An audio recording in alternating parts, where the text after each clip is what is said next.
To our May meeting of the Squirrel Hill Historical Society. I'm Helen Wilson, Vice President and also newsletter editor, so if you have anything you'd like to write for the newsletter, just send it to us. Our two presidents, well, our president now, wait, let me take a deep breath. Like I said, I haven't done this for a while. First, please mute your phones. We keep forgetting to remind people, but we've had some interruptions in the past, so just a quick reminder to mute your phones. Okay, so another reminder, this program is on Zoom and will be available on YouTube as soon as Audrey does our uploading, as she does our video taping, and also not taping anymore, right? Jeez. This is a historical society. Okay, anyway, we did have our board meeting in April, and the only change in our officers is that Wayne Bossinger has decided to step down from the presidency, at least temporarily. He will continue as a board member. And Jim Hammond, our president now, will continue as president, but he was planning to be here, but he had something happen and he couldn't make it. So our other board members and officers are Dr. Jean Binstock, who's not here tonight, hopefully next time. Toby Chapman? He's not here. Not here. Audrey is doing the camera work. Tony Indovina is not here either, although he is, he's in his last throes of COVID, so, but he's better. He just thought he was, just play it on the safe side. He's after the 10 days, but, you know, it's still out there. Stanley Klein is our membership chairperson, and he's in the back. Todd Miller, who is our program scheduler and arranger, is right there. Charles Suckup, not here? Not here? Okay, he is the city archivist and one of our board members. Todd Wilson, my son, there. Evelyn Young is not here. And I have two announcements. First of all, the historic Pittsburgh photographs. How many of you have ever gone on the historic Pittsburgh website? Yeah, it's a great website. It's the envy of other cities. And we are going to put our photographs on the website. And I have some of them already in the hands of the historic Pittsburgh staff. And if you look through your photographs and you have a picture of you with buildings of Squirrel Hill behind you, that's what we're looking for, because, wow, look, there's Newman's. Or, look, there's Pamela's or Eaton Park. You know, those aren't, like, they're almost current, but in 10 years they're going to be important for people who are doing, some kind of a documentary about the Squirrel Hill, and they're going to want to see these photographs. So, if you have any, please let me, I need the actual photograph to do the scanning because they want a certain resolution. And I will return them to you. Okay, the second announcement I have is from Tony Indovina about the Neil Log House. He writes, let's see, after a little more than a year and a half since our formal founding, Friends of Neil Log House is on the verge of realizing the second historic reconstruction of the Neil Log House this summer. Yeah. If you have been following the updates in our newsletters and on our link from our homepage, you know that we recently signed an agreement to assume responsibility to manage the Neil Log House through a cooperation agreement with the City of Pittsburgh that goes into effect next month. At the same time, we're finalizing negotiations with Village Restorations of Hollidaysburg to accomplish a major scope or work that has been developed by our building design committee. Replacement of floors and roof, foundation logs around a shorn up structure. Village Restoration has been vetted by the city as a contractor approved to conduct this historic reconstruction and restoration work. We'll report on the progress scheduled on an ongoing basis and also hope to conduct an on-site log splitting demonstration at our location in Shenley Park sometime after the Pittsburgh Grand Prix. Look for announcements and signage to be posted around the Neil Log House, and we'll also have that online on our website and in the newsletter.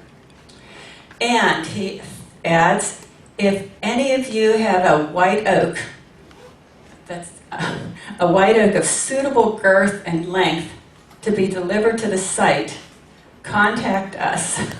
So Village Restoration is going to be supplying the logs, but they prefer white oak to our common locusts. So anyway, if you have one that's not long for the world, let us know. Okay, I'm going to turn the meeting over to Todd Miller to continue. Thank you, Helen, and good evening, everyone. As Helen mentioned, I'm Todd Miller, the co-program coordinator, along with Kobe Chapman, who just got back from a long trip, so he can't be here tonight, but we'll try to be here next month. Before we get underway with tonight's program, I just want to remind you of a special walking tour that we have coming up on Sunday, June 4th. That's 3 weeks from this Sunday, over at Congregation Bet Shalom, the corner of Beacon Street and Shady Avenue. We will be treated to lecture on the history of the stained glass windows at Beth Shalom. Barbara Olenek, one of the congregants there, has become an authority on these windows, which depict biblical scenes and other themes from Jewish history, and she will be explaining to us from 1 to 3 p.m. on Sunday, June 4th, what the story behind those windows is. And we have registration forms on the back table for you to take this evening if you'd like to participate in the program. And also you can go to our website and register online. So we hope to see you on Sunday, June 4th at 1 o'clock. And now for tonight's program, which is an overview of Doors Open Pittsburgh. We're delighted to have Bonnie Baxter as our speaker. She's the founder and executive director of Doors Open Pittsburgh, which celebrates Pittsburgh's unique architecture and history by providing historical tours inside iconic buildings.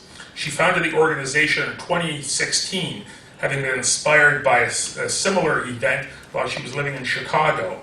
And Bonnie will discuss Pittsburgh's unique architecture and history, including that of some of the buildings in the East End. So Bonnie, thank you very much for being here. And this time it's my pleasure to present Bonnie Baxter. It's very nice to be here. Can you guys hear me okay? I'm not a real big fan of microphones, so I do talk fast, so if I'm doing that, someone just go like this and I'll slow it down. So I'll try. But anyways, it's really great to be here. I see a couple people I know in the crowd, and there's a couple names that were mentioned that I wish they were here because I haven't seen them for a while, but eventually I'll catch up with them. So tonight, I'm just going to give you a little overview of what Doors Open is. I founded the organization, as Todd said, in 2016. I was inspired to do so after attending an event in Chicago. I lived in Chicago for about 5 years. I am a Pittsburgher, but I had an opportunity to live in Chicago, and I took it gladly. And there was an event up there that I attended, and I thought, wow, I think this would really play well in Pittsburgh. It was called Open House Chicago. And the whole concept was to open the city neighborhoods, give you free and unfettered access to our buildings, to their buildings, go behind the scenes, have some unique experience, and in doing that, you would learn all the wonderful histories of the buildings, how they related to the particular neighborhoods that rolled up to the city, and some of the architectural features. So it was a really fun way of getting to know the city. So I thought, I think that will play well. So we're getting ready to move back to Pittsburgh. So I started the whole process of, establishing a 501c3. I came from a corporate world. I was selling advertising for over 20 years in TV. I was basically soulless until I founded this organization. That's that's kind of a sales joke. Anyways, so our mission is pretty straightforward. It's kind of lengthy, but in summary, we're here to encourage the appreciation of Pittsburgh's architectural design, history, and art. We actually updated our mission statement about 2 years ago with the board because I was wanting to develop some tours and experiences that would expose people to our wonderful artists and artistry here in Pittsburgh. And but anyway, so we do this through a series of immersive events and tours that educate the general public. This isn't highbrow. Folks like the Pittsburgh History and Landmarks, they do a wonderful job. AIA does some things more, related to the industry. There's some other for-profits to do tours. Our little niche is to make history and architecture fun. This probably isn't a nice way of saying it, but we want. You don't have to be an academic of history or architecture to enjoy what it is that we have to offer. But what we do find is that when people walk away, they have a whole new appreciation for Pittsburgh in those veins. Before I keep going, and I should have asked this initially, how many of you guys have attended a Doors Open event or tour? Okay, quite a bit. Okay, what's wrong with the other half of you guys? I'm just all right, well, hopefully we'll hook you after this. So, why do we exist? Again, after having that experience in Chicago, I very quickly realized, oh my gosh, there's so many buildings in Pittsburgh that I never stepped into. And in being in advertising, I was visiting a lot of clients downtown, but I'd never been in the Union Trust. So I thought, wow, something needs to change here. So, anyways, so we want to bring people inside of our buildings. We also want to, I kind of feel when you're in a building, there's an emotional connection to a building. Do you guys get what I'm saying? Like you walk into a space and I feel something. And I think, again, you don't have to be an academic of architecture, but there's certain architectural aspects. You may not know the technical name for them, but you know them and you like them when you see them, right? We've all had that experience. So anyways, I feel, and this last bullet point I really love, because I really do feel that it's, when you walk into a building, or you can just see from the outside as well, that's when you really begin to understand and appreciate our past, present, and future as a city and as a community. Would you guys agree with that? Yes. Cool. All right. Now I'm going to keep talking if you agree with me. Okay, so the history of Doors Open. Again, sorry for the small print. I kind of covered off on that. We kicked off, and we say we, I mean me. I was still holding my corporate job when I launched this in 2016. And at the time, I just went with the event model I saw in Chicago that I experienced. So it was, I think I opened up like 36 buildings in downtown. And I wasn't really sure if the volunteers were going to show up. I had 182 volunteers. I thought, God, I hope they show up and wear these ridiculous orange T-shirts. They did. And then I'm standing at Minuteman Press. It used to be there on Liberty. And I see the volunteers, milling around, getting to their buildings. And then I start seeing people with an event guide starting to walk around. And it had rained horribly that morning. And then about 10 to 10, the rain stopped. And I thought, okay, well, that first year in 2016, we hosted apparently over 3,200 people at that first event. And my phone and my email was just blowing up for like 2 or 3 weeks after that. And again, and I'm from Pittsburgh, like I said, but it's easy to forget when you live someplace for so long how kind people are in Pittsburgh. Like they were just so appreciative of the opportunity to be invited in this curated experience to go inside these buildings and have these up close, behind the scenes access to them. So that kind of told me that this is going to stick. This whole Doors Open house concept, it actually started in England. It kind of jumped across the pond. So places like New York and Chicago have been doing it for a long time. Minneapolis, Milwaukee, Denver. So I thought, I'm going to keep doing this. So. And conveniently, my corporate gig, I worked for the Nielsen Company at that point, and they had made some changes. And I thought, I don't really want to do this anymore. I want to do this. So I took the leap. I left corporate, and I basically commandeered and managed Doors Open by myself up until about 2 years ago. 2.5 years ago, and it's been a great journey. And then about 2.5 years ago, thanks to COVID, and that's a horrible thing to say, but I'm going to say it, we got some grant money, and I got a tourism grant, and that allowed me then to hire people. So I hired a professional social media person, she's phenomenal, and I hired more like an administrative marketing coordinator position. And it was during, the latter half of COVID, like in 2020, where we just expanded.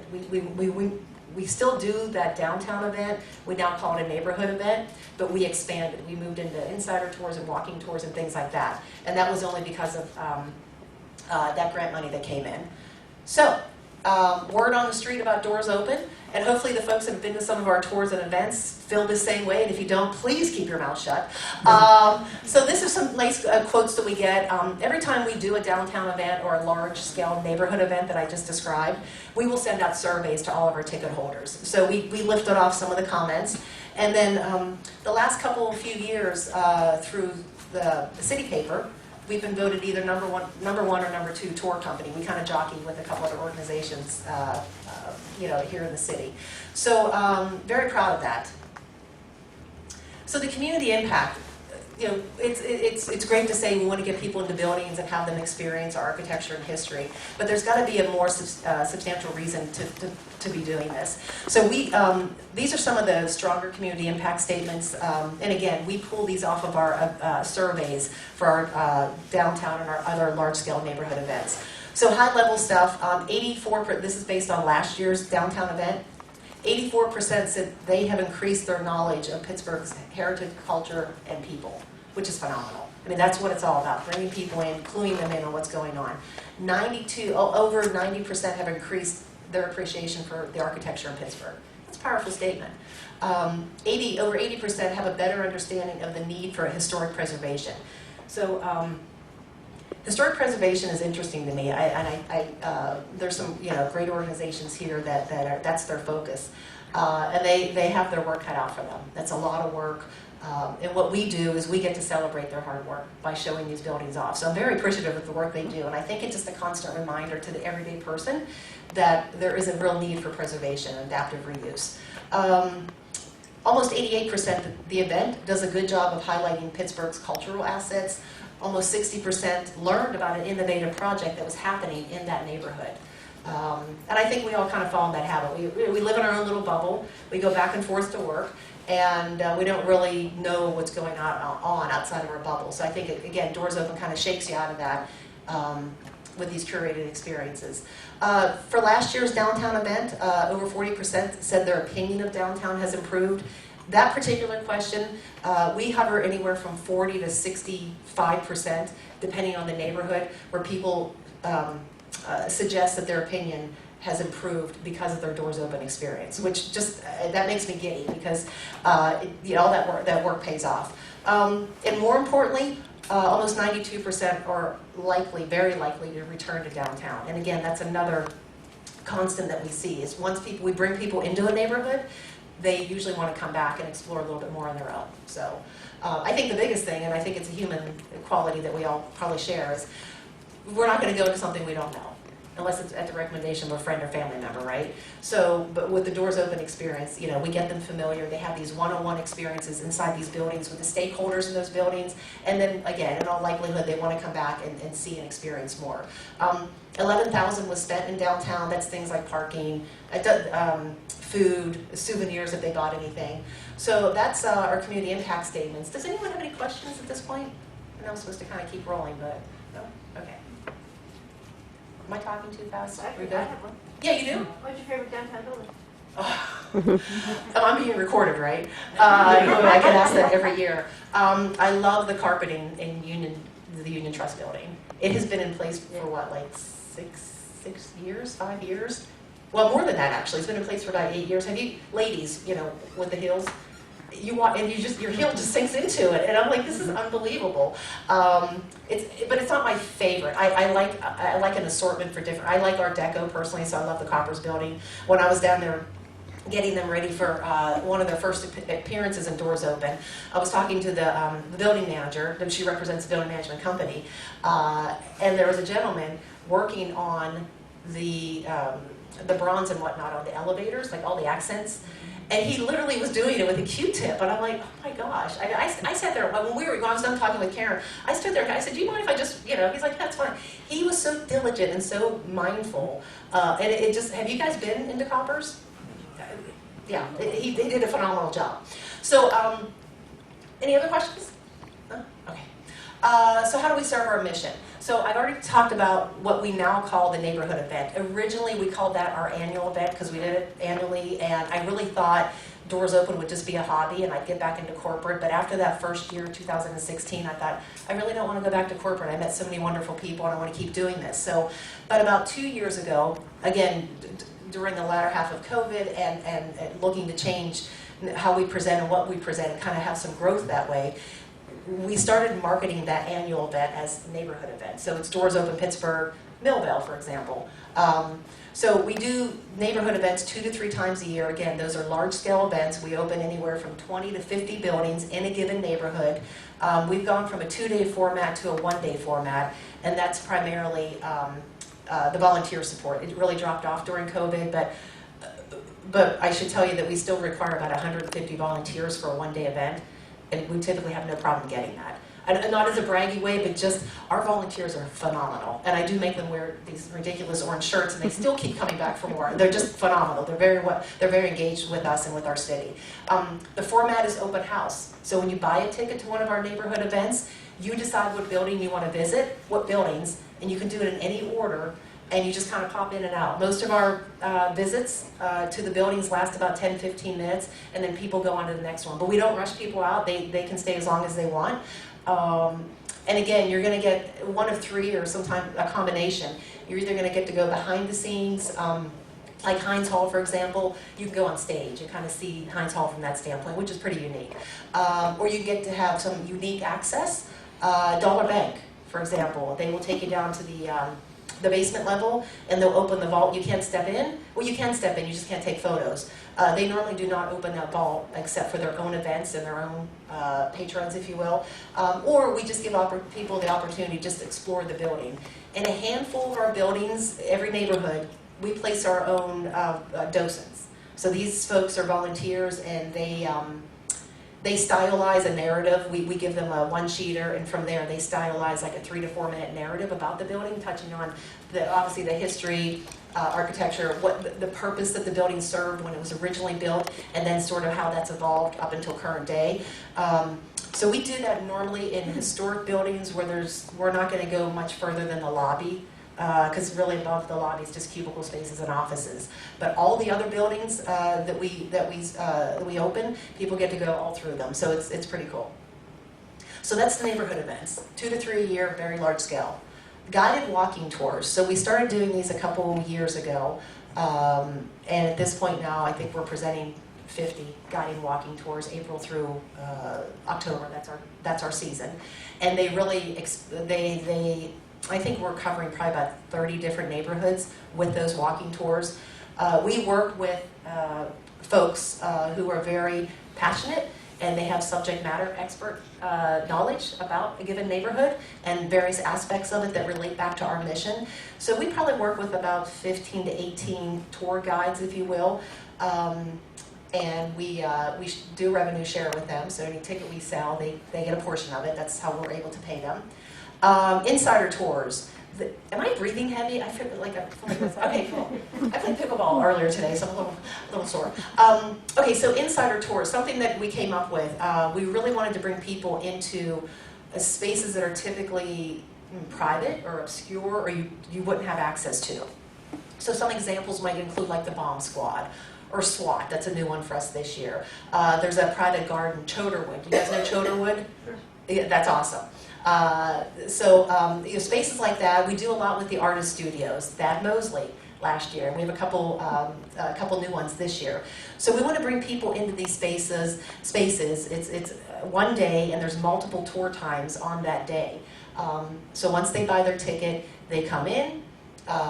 They are immersed with for example, with the artist in their space, and they're talking with the artist. They're understanding why the artist does the work that they do, what inspires them, and their techniques. And sometimes, there's some participation. I know Ron Donahue, we have his tour coming up. Do you guys know Ron Donahue?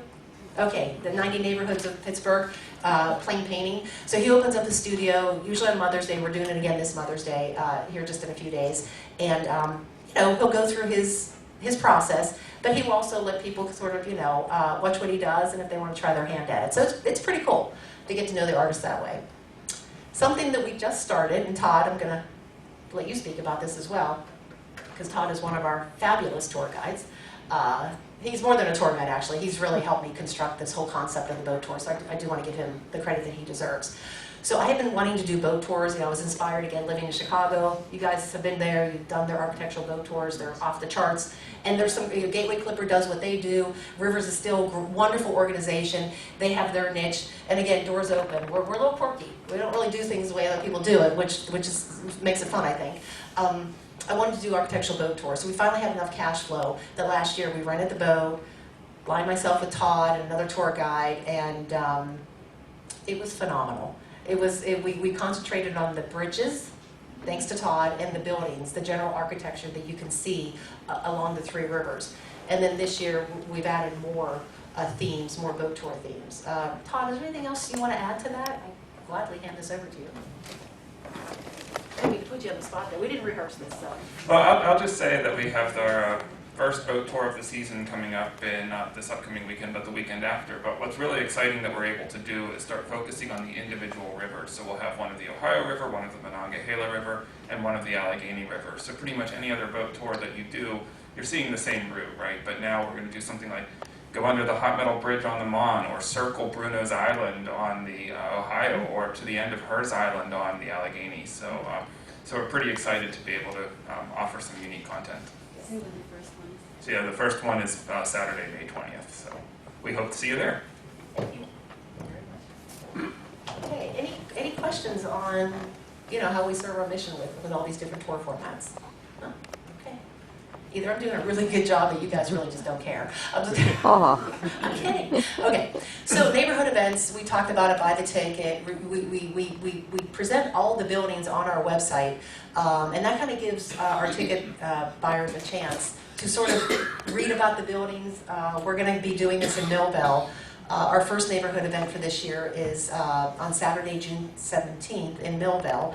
We picked Millville because I feel like Millville, and the South Side, I should say, as well, they kind of get kicked around a lot. And there's really a lot of really good things happening in each of those neighborhoods. They pick them up by themselves by their bootstraps. And I will tell you that we're going to forego the downtown version of this event this year. We're going to do it in the spring just to change up. We've always done it in the fall, but we're going to do it in the spring next year. So we're focusing on Millville and the South Side this year. But what we'll do on the 15th, actually on Monday, if you go to our website, you'll see all of the buildings that are being open and participating in Millville. And what we do is, of course, we give a featured image and the event address, but we also give the history of the building, and then we also provide the experience you're going to have when you come into the building. So what we urge our attendees to do is just spend some time deciding what buildings you want to visit. Again, you don't have to make any reservations, but it does help you maximize how many buildings you can explore if you do some pre-planning in advance.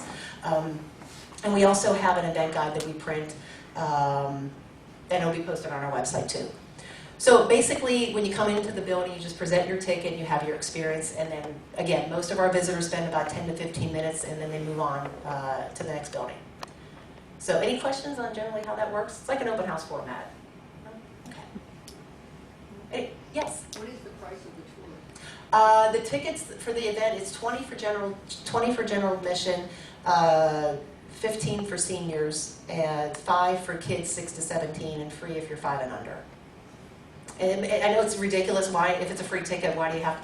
It helps us with our data points, so we go to apply for grants. It's important that we know, who's coming through the doors. So, but it's a whole day. The event runs from 10 to 4.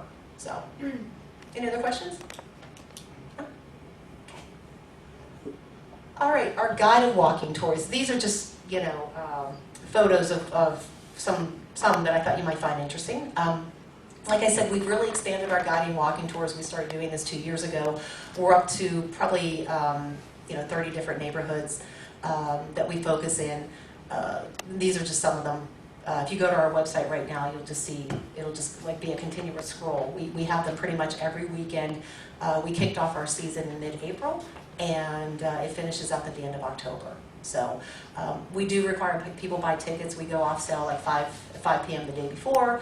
The walking tour is anywhere from 90 to 120 minutes, no more than a mile and a half of walking, and the cost is anywhere from $20 to $30, depending on the tour that you choose. So, insider tours, again, what we talked about, that private, obscure place, you have that immersive 45-minute to a 1-hour experience with that that organization or that person, that artist, who works, or that police officer who works in that space. The cost ranges from 15 to 25. Again, tickets are required before you get there. We do have some people who come the day of, and if we can accommodate them, we will certainly accommodate them. So, but you can see so Choderwood, we're repeating that. That's been a really, really popular insider tour. Manchester Craftsman Guild, that's new this year. You guys familiar with them? They do some great work over there. The building's amazing. Of course, Ron Donahue's plane painting. This weekend from Mother's Day, we have the Pittsburgh Bureau of Police, the Mounted Patrol Unit. Are you guys familiar with them? Yeah, they have their stable off of Woods Run, and they're just so generous with their time and how they care for the horses. The downtown show, we just did something with the PZ Synagogue a couple weeks ago. That was new to us. The downtown show will be a repeat, and then we also work with Road of Shalom later in the season. They'll open up again for us. And of course, the boat tours. Todd alluded, didn't allude, came right out and said it. We have one coming up on the 20th about the Ohio. We're also going to be focusing in on the Monongahela and the Allegheny. That's this one here. And we are going to go ahead and repeat the bridges and buildings architecture, which is what started all this last year. That was, that was a sold-out tour. We accommodated like 300 people on that boat. We definitely want to repeat that. And then we're on the river for 90 minutes, so it's a 90-minute narrative. And again, it's a really unique perspective because again, we have Todd's expert knowledge on bridges and the way he pulls it into our history. And then we have an architect and a historian, depending on what tour you take, that will work with Todd and add, add their part to it. So. Oh, we live right from Station Square. Yep. Okay, so I'll mention this. We don't create this content anymore, but again, during COVID, like so many organizations, to sort of stay afloat and keep yourself relevant, we did switch to virtual. Probably about, I don't know, maybe 3 months into COVID, like from March 2020. 3 months later, we were doing this, and it was great. So at this point, though, we don't do it live anymore. We were doing it every week, every Monday night.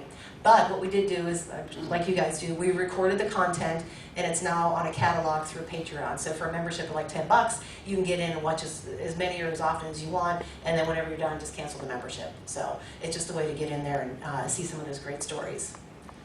Volunteerism. That's the orange shirt I keep talking about. So if you think you guys might look good in that, and I think that most of you probably would, you got the complexion for it, I would say, go to our website, sign up to volunteer. We'd love to have you. And I can tell you it's the feedback I've gotten from the volunteers, people have made friends with each other. It's just, even if you just pop in for one event and pop back out again, I guarantee you'll have a nice experience. And really, that's about it. If you guys have any suggestions for tours or anything else you think that we should be doing, let me know. Pop me a text or an email. You can go to our website. It'll eventually get to me if you don't have a chance to jot down my specific email. And or if you are an expert on some area of Pittsburgh's architecture history, please let me know, because I'm always looking to align with people who are as passionate about those aspects of Pittsburgh as we are. So I did not focus on East End, and I must have missed that in your email, so my apologies, Todd. That's okay. That's all right. Okay. Other good stuff. I was oversold, I apologize. So yeah, any questions at this point? Yeah. These tours go rain or shine? We do go rain or shine. Yep. We're very brazen with doors Even open. on the rivers? Yes. And the only no that we would have is if the Gateway Clipper says absolutely not, if there was some high water issues, but it's rain or shine. Mm-hmm. Yeah. I just thought last year you did a Squirrel Hill walking tour. Yeah. And that's in October? Yeah, I have to look. That's coming up. I think But Maria. anyway, Yeah. it was really wonderful. Maria Kellen led it. Yes, and you were part of it as I well. was. Yeah. Don't be shy. You added a lot to that tour. So yeah, that was a great walking tour. It was during Sukkot, so it is in October. So she's following the same format this year. So, and then we stopped for little cookies, Jules. Just macaroons. Yeah, so she has come in and we all got macaroons. So you can't beat that. But anything else? Yes. Do the building owners open their buildings free of charge, or do you have to work out some sort of an arrangement with them? No, you know what? No, we don't ask them for anything, and they don't ask us for anything. There's no monetary exchange. I would tell you that all the years, this is 8 years now of doing this, and I've talked to a lot of buildings, hundreds of buildings. There's only been one, and I'm not going to mention who it was, who has said, absolutely not. We don't want your people coming in and trashing the place. Our people don't come in and trash the place. They're very respectful. My point of saying that is that the buildings want to do this. They clearly see how important this is, and they also see it as a way to give back to the community. And honestly, there's a sense of pride that these building owners, whether it's the actual owner I'm speaking to, or someone who represents the developer, or someone who represents the building management company, there is a sense of pride, and it really happens across any neighborhood that we've done this in. Homestead, Northside, Strict District, obviously downtown, Millville. I mean, these folks are just proud of their physical space, and they do want people to come in and they want to share it. And I don't know if that's just a Pittsburgh thing, but it's almost impossible to get a no, actually. Yeah. Have you golfed any buildings? Like, you've done a doors open there and it's been demolished? The building? Yeah, the building itself. Yeah. No, we did one in the Strip District pre-demo, the Ice House building with the real thick walls. They were in process of taking that down. So, and when I first talked to the new owner developer, he's like, I don't know how we could help with this. And I said, well, picture this. Can you have your architects, can you have them on site? Can you have renderings of where this is going, where this project is going? He's like, oh yeah. Well, they did that. So they created renderings, they had a couple of their architects, and they were open for, I think, for the full event day in the Strip District. They had like 150 people stop by, which was amazing. So again, it just keeps reassuring me that people want to hear these things and they want to have those experiences. Yeah. What feature from in any of the buildings has been the biggest surprise for you that you never imagined it lurking inside the building? Me personally, or the feedback that we've gotten? Either or both. Okay, that's a cool question. So when I very first started talking to buildings, like this is back in early 2016 to get ready for the event in October, and I've never done this. Like I've been in media sales my whole life, and I'm just kind of going. I'll say, hey, I started doors open. Here's what I believe will happen. Could you take this this risk with me? And I remember going and visiting the Reverend down in the pasture in First Presbyterian Church downtown. Have you guys been there? Well, Tom. And we're walking through, and he's very lovely, and the church is just outstanding, and it's stunning, right?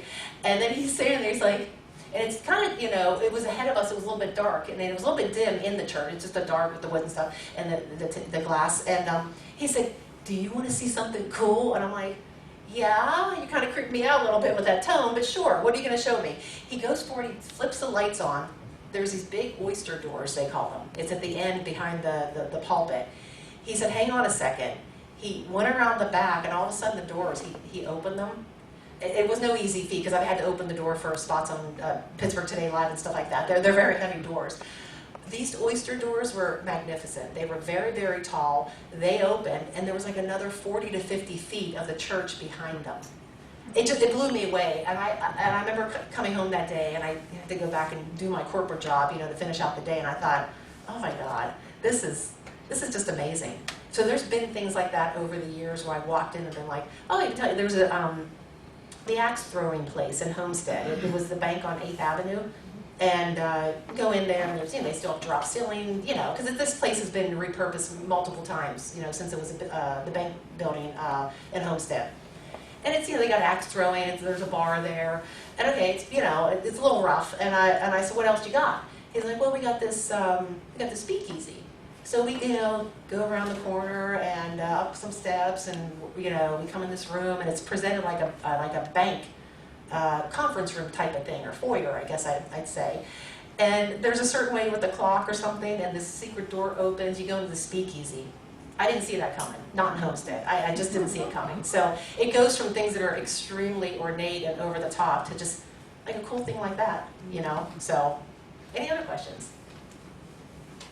Yes.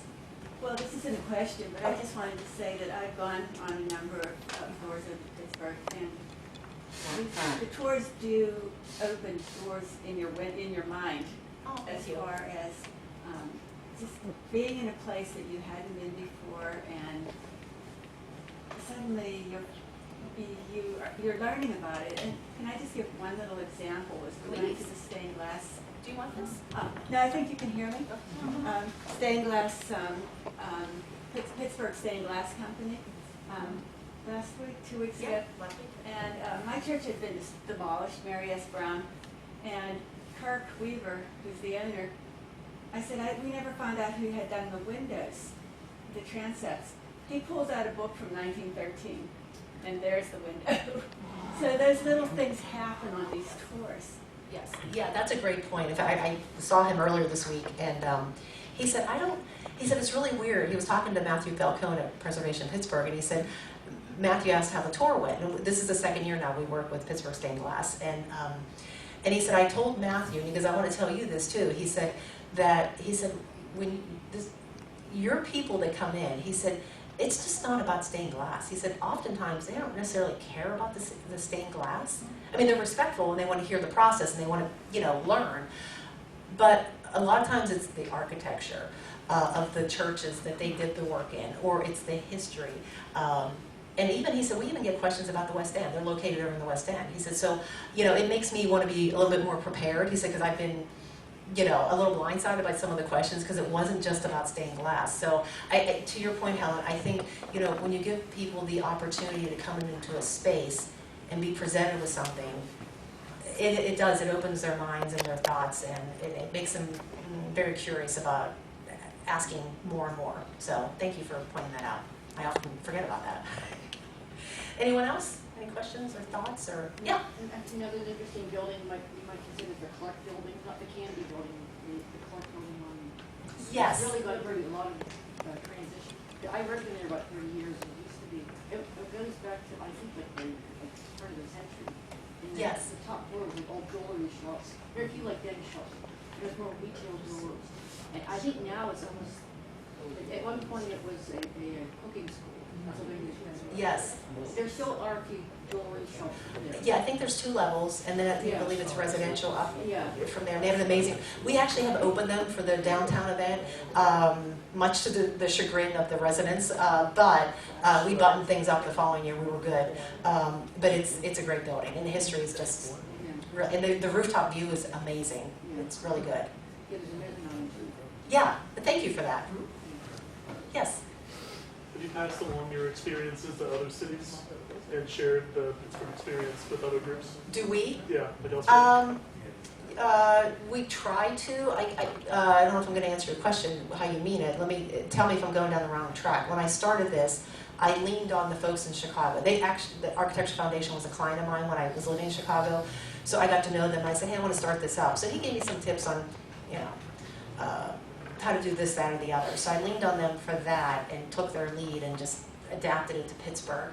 And then we had a little small group of us. We were meeting over the phone. It was Milwaukee and Baltimore and Chicago, and there was another city, Denver. And we would get together once a quarter. We'd kind of swap ideas. Because this isn't like, I have people say, is this a franchise? I'm like, no. And in most other cities, well, all that I know, they are, this program, this Doors Open or open house program, if you will, it's a function of the Historical Society or a chapter of the AIA, Architectural Institute of America. I believe Pittsburgh is the only one where it's just some individual who's crazed and sits at their dining room table for hours on end to do this, so, as far as I know. Is that kind of how you're asking the question? Yeah. Okay. Yeah. I wasn't sure if other people, were visiting from out of town and were inspired. Oh yeah, in terms of So tours? go home to Rhode Island or Boston. Oh yeah. I'm sorry. So let me answer that. I can answer. So again, those post-event surveys that we push out after a neighborhood event. According to that, we have about 25% of our guests to those neighborhood events are tourists, which is good, and it helps us with Visit Pittsburgh. So they look favorably at us. Yeah. So it's good. That's a great question. Thank you. Yeah. Yes. I've been to several Doors Open Thank you. tours, and one of the most fascinating ones for me was Squirrel Hill by the Numbers. Yes. The history was amazing. Yeah, David, we're unfortunately not able to work with him this year, but he's still doing his own tour, so you might want to look. He is phenomenal. I mean, he's really buttoned up. He's got some personal skin in the game when it comes to the, he shared some of his personal, he's very open about it, but he has some personal knowledge of that industry. I'm glad to hear that. Yeah, it's a big miss on our calendar this year, but we weren't able to work it out with his schedule and stuff. So he'll do a Fifth Avenue by the numbers, Squirrel Hill by the numbers, and I just saw him advertise a few weeks ago downtown by the numbers. So his shtick, if you will, it's about the numbers racketeering history in Pittsburgh, and Pittsburgh was pretty robust. I mean, he made direct comparisons that Chicago took cues from us on how to run their racketeering business. So, but it was funny because he goes, I shopped this around. When he and I originally met, he reached out, and I was so grateful for that. And when we originally met, he said, I've shopped this around to a couple other organizations, and they don't want to touch it. And I'm like, bring it on. That totally isn't, because it is still history, and it's an interesting way of coming at our history. So why not talk about it? I mean, it's real life, or it was back then, right? So, yes. What kind of foundation or corporate support, if any, do you get? Well, so the first couple years it was Bonnie Baxter Foundation, so it came right out of my own pocketbook, and that was fine because it was well worth the investment. I will tell you, it's been a very slow. Dollar Bank has been with us since day one. Joe Smith, he just recently retired, but he has been a big fan of Doors Open. And they continue to be, even his successor. We get a lot of consistent support from Coppers, Highmark, UPMC's been a little bit off. So we do get some corporate sponsorships. Grants, Allegheny Foundation, we're just finishing up a 3-year grant with them, and prior to that we had I think 1 or 2 one-year grants, and they get it. Meeting with Matthew, he gets it. And they've been very, very supportive. It's been really helpful. And then of course we got a tourism grant a couple years ago. But we're always, we come into every year, except for last year and this year, we come into every year like in the red. So that's why I was always hesitant to hire staff, because you got to make payroll. But the last 2 years we've come into the year, in the black, where we could actually sustain payroll and staff. So that's probably more than you need to know, but that's just the hard realities of running a nonprofit. We're not unlike any other nonprofit out there. We have those struggles. So, you had a question? Yeah. Do you ever do cemetery tours? Or? Yes, we do. Yes, we have a Homewood Cemetery. Oh, okay. Yeah, we were supposed to have it last year, but we didn't realize we had to actually pull a permit with the folks who operate and manage, and that was our fault, totally our fault. So we had to pull that tour. It was sold out, and I was mortified because we don't do stuff like that. We're usually pretty buttoned up. So, but we did all the appropriate paperwork and got our ducks in a row. So we're good to go, and we're going to actually do that in August. They're real sensitive. They don't want it to be like a spooky cemetery tour. They want it to be a respectful perspective and narrative about the history of who lies and just the whole history. So we're doing it in August. We had to change our graphic, just to be respectful of their processes. So yeah, in August. And there's some unusual burial spots in Pittsburgh Oh, that I've okay. noticed, and I was wondering if anybody ever tried to make a comprehensive list. I know John Brashear and his wife are buried in Allegheny Observatory, in one of the office rooms or one of the basements of Allegheny Observatory. Okay. And Negley, I don't know which Negley, is buried in Highland Park near the playground. Okay. That'd be a great virtual event. There's a tomb, but there must be other unusual burial locations around the area. But Yeah, I would think. Yeah, if anyone has a list. I don't. Well, I think that's a project for you since you brought it up. I have 2 on the list, but I always thought that there must be at least 3. You need a third to make a list, right? Well, at least. You need like maybe 15 to make a virtual presentation, so let me know. Yes. I grew up in the area, I've always lived here around Pittsburgh. And I have read this or heard it, so that we traditionally tear down anything that's historical Yes. and put it up in modern. And I was just wondering, do you have any comment on that? Are there any architects in the room before I? No? Okay. I think it's a shame, but I do, realistically, I see it both sides. I think there's certain buildings that you cannot save. Like I rehab houses. I haven't done anything recently, but over my years, and there are some houses where they just need to come down. So I would imagine the same thing happens with a building, where structurally it just, but especially in today's world, by the time you put the money in to secure it structurally, what's left in terms of return on investment for a developer. So that's the harsh reality. So I would think you have to look at it both ways. So I think they should, but I think they should put their best effort forward, because honestly, those are our best buildings. So I can tell you, running doors open, that the buildings that are the most visited, no matter what neighborhood we go into for a neighborhood event, it's always the historic, like the true historic buildings, even if it's a lobby-only access point, and it's the churches. And we all know the churches are very, very old. So people appreciate it. And then the coming in and putting a modern thing, that's a personal taste thing. Oh, in our retirement, we've done a lot of traveling. Good for you. You go over to Europe, and you see the age of Yes. stuff that they have. I know, we're still I babies. stayed in a room that was built 1400s, Yes, yeah, I know, we're patting ourselves on the back of some things, before 1900s, We yeah. have I know. mounds that are that old. What's that? We have mounds, Indian mounds that are that old. Well, we do, that is true, that is very true, that's a good point. Is that in our state? Because I know it's in West Virginia, but across from the penitentiary. There's a Oh, they're mound, here? there's a mound in the bottoms of McKees Rocks. Oh, okay, okay. And those aren't current day, I mean, the Keys Rock's gonna be a little rough. I'm just kidding. Okay, question? We have a question online Okay. from a Zoom person. She suggests a tour that would showcase the magnificent contribution of Pittsburgh to jazz history, including former locations of performance venues, childhood homes of jazz greats that were born and raised here, etc. Yeah, that's a cool one. Actually, I can talk to the folks at Manchester Guild. That to me maybe sounds like a bus tour, which we were doing those pre-COVID, and then we were getting ready to roll our third bus tour in March of 2020. We had to pull it, but we had a music tour scheduled, not focused just on jazz, but jazz was going to be an element of it. And then we were going to visit the Manchester Guild, and we're going to go to what's the blues place in Sharpsburg. And then we're going to Thunderbird in Lawrenceville. So we had like all these genres of music that were going to be presented at each of these venues, right? And tell that story. But I do like the jazz thing. I can talk to them and see what they could, because they're the experts, and see what they could recommend. Thank you.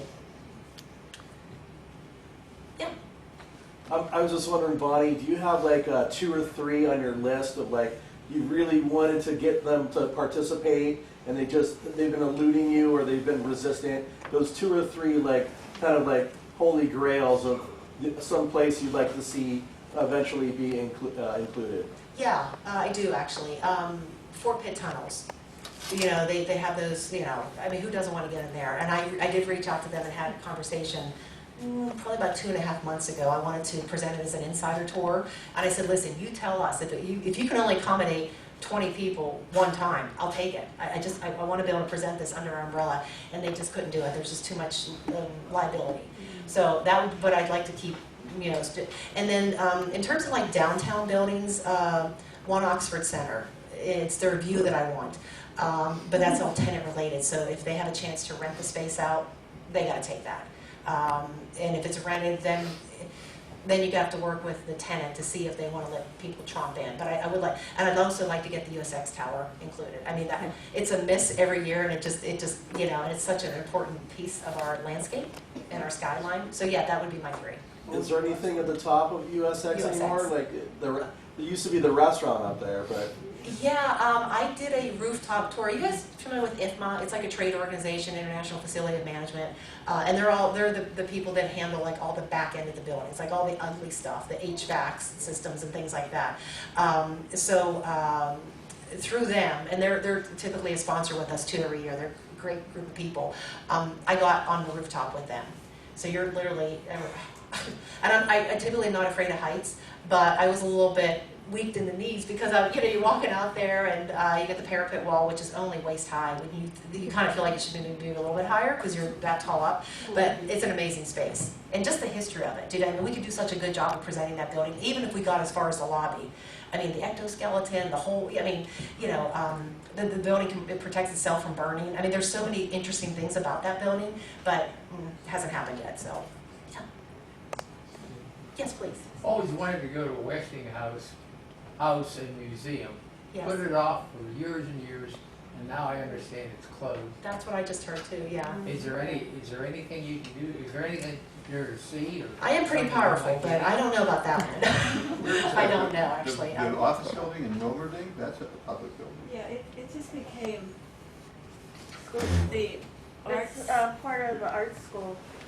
yeah, it's an arts school now, part Oh. of the Pittsburgh School District. Yeah, and they did have an open house, I guess With that hills. 2 years, a year and Oh. a half Is that the ago. one in Well, then- Wilmerding? Yeah. Luckily, Because they yeah, are, it's they not are gonna doing be- it. If they rehabbed it and everything, so we used to volunteer there. Oh, okay, When okay, it was Yeah. the Westinghouse Museum. okay. Did, And so we're really happy to know that the arts and, Yeah, it's I being forget what the repurposed. title is, but it's part of the Woodland Hills School District. okay, did they change a lot of the interior? I haven't been there. You haven't been, so- okay. And there, Yeah, they Wonderful building. obviously had to modernize a lot of it, Sure. but they did keep the old doors. Oh, good, okay. But, okay. you know, they had to put in all the air conditioning and the sprinkler system and all that. So Okay, it's lost a little bit of its character, but they only had the first 2 floors open at the time, and they're working on the top floors now. oh, okay, okay, thank you for the update, I did not know that, I thought it was just But maybe it closed. can be toured now then. Yeah, it could be, that might be out, okay, thank you. there are some remnants of the robber barons' houses. I mean, Clayton, of course, is preserved. But the Westinghouse property is surrounded, the original stone wall on Mertland and Fifth, I think, is still surrounds the property. And there's the carriage house of Carnegie's property is the only thing that survives from Carnegie's house. Okay, That's I in mean, private hands though. hmm? That's in private hands. Well, but it's on the public street. Yeah, but it is in private hands, okay, but I mean, there are these remnants of the robber barons' buildings that are still there.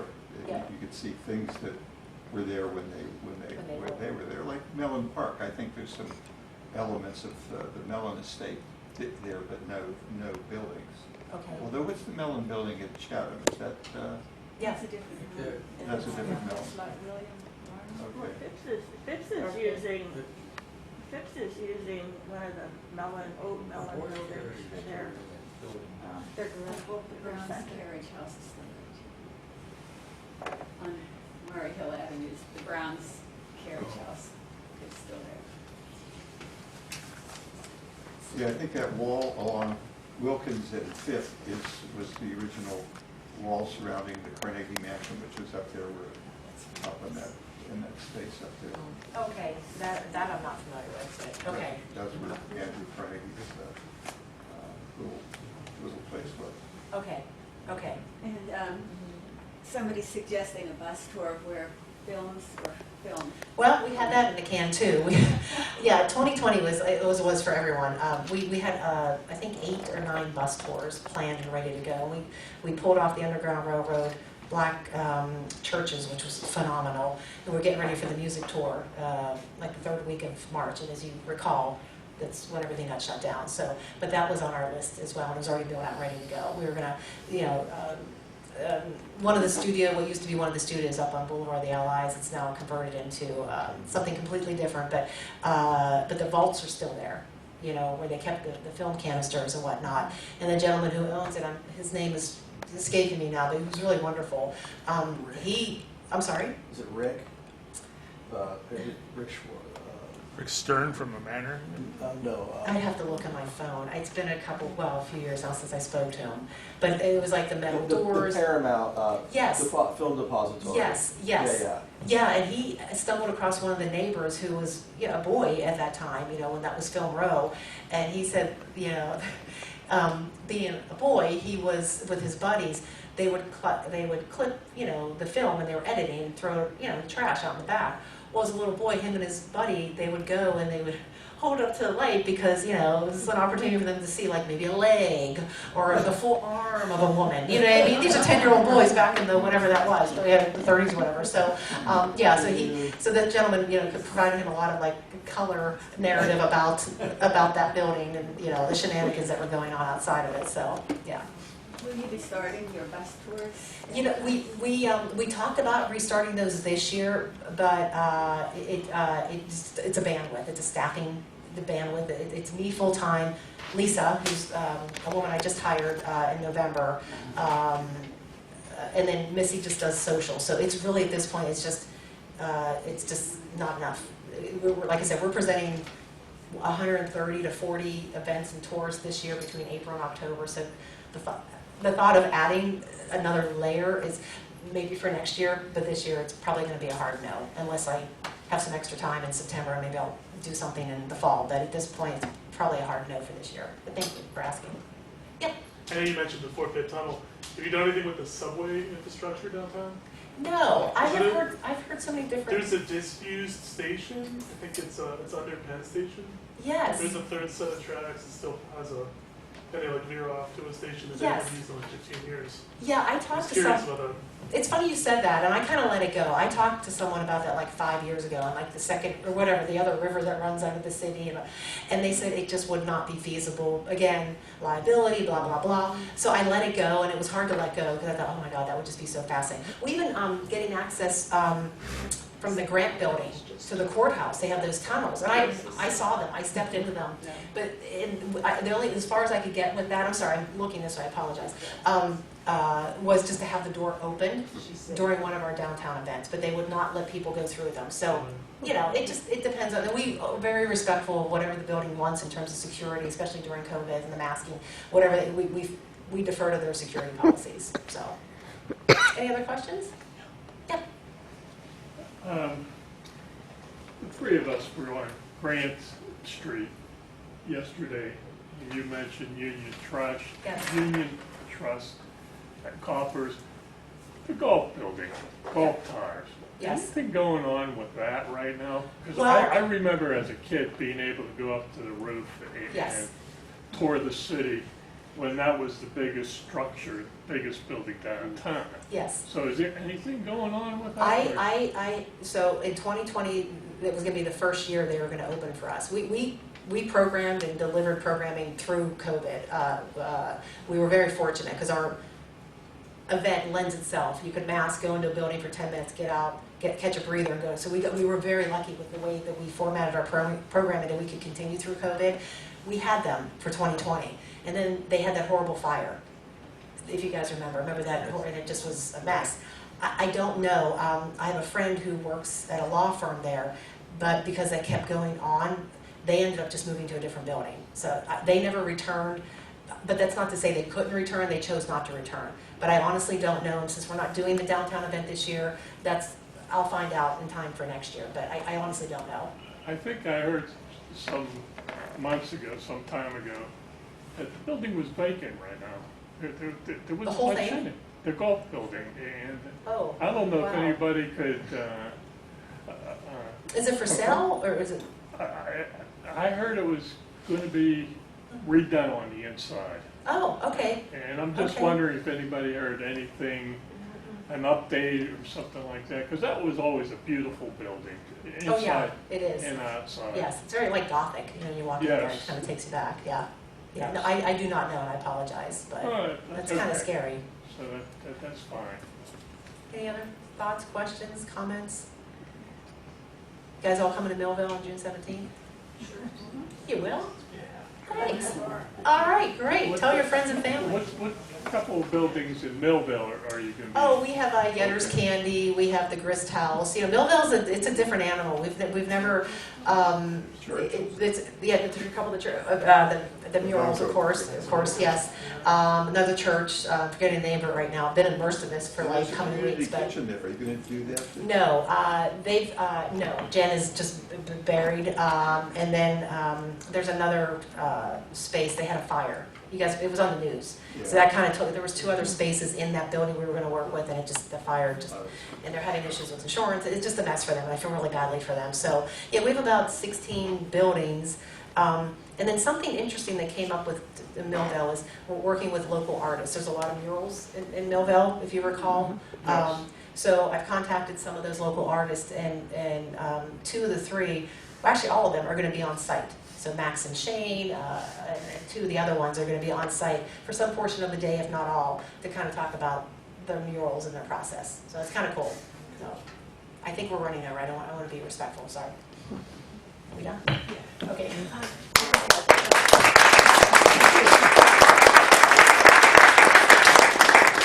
was just going to say, Todd, I know you want to finish, but I was just going to say that we do have, they're like just informal flyers if you want to, about Doors Open Pittsburgh, just to jog your memory and put it on the refrigerator. So, Todd?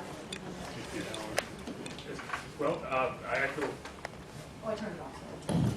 I echo what Helen just said, and hope to see you at Congregation Beth Shalom on June 4th, from 1 to 3, the Stained Glass Windows tour lecture. And then on June 13th, Todd Wilson will be our speaker, and he'll be talking about the history of bridges that have spanned Fern Hollow over the decades. So again, thank you for being here. There was also some Doors Open Pittsburgh flyers on the back table, so grab those so you can participate in Bonnie's tours. So thanks for being here, and I look forward to seeing you a couple of times in June.